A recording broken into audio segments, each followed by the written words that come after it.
I see three deep messages in President Xi Jinping's inspection tour of Liaoning province, with his call for revitalization of China's northeast region, and his visits to a robotics and automation enterprise, a military museum, and areas of flood control and ecological restoration.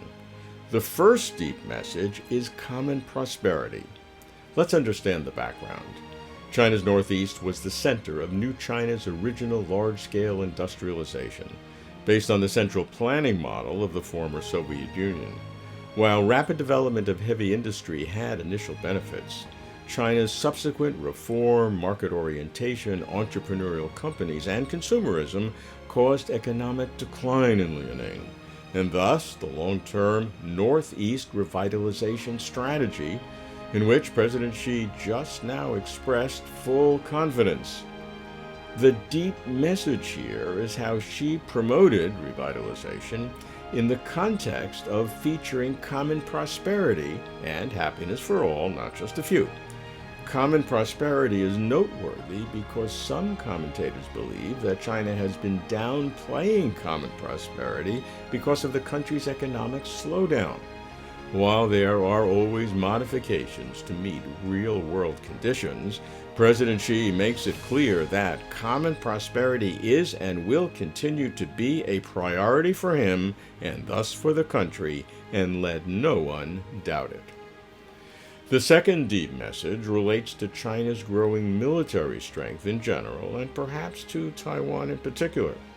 As is his custom, President Xi visited a military site of high symbolism, here the Liaoning Campaign Memorial, which recounts the history of what China calls its liberation of northeast China, a crucial victory of the People's Liberation Army, led by the Chinese Communist Party, over the Kuomintang nationalist government during the late stages of the Civil War.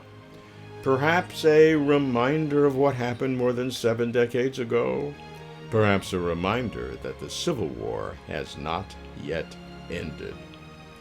The third deep message integrates 3 of President Xi's themes in Liaoning: promoting scientific and technological innovation in enterprises, developing the regional strategy of revitalization, and ecological restoration and conservation.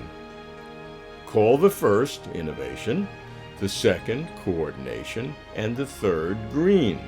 And we realize that innovation, coordination, and green are the first 3 of the 5 new concepts of development which President Xi has been using as his overarching economic guideline. Since 2015, when Xi introduced what was originally called the 5 major concepts of development, I've been following it closely, tracking its theoretical power in affecting practical policies. For example, I see how President Xi positions environmental protection as synergistic with, not antagonistic to, economic development.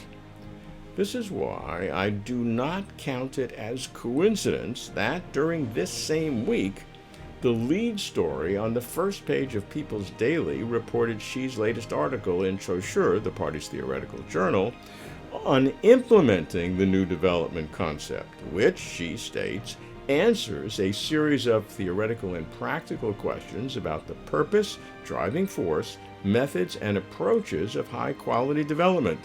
Xi exhorts the whole party to implement the new development concept completely, accurately, and comprehensively by paying attention to innovative development, coordinated development, green development, open development, and shared development, so that together they form a synergy.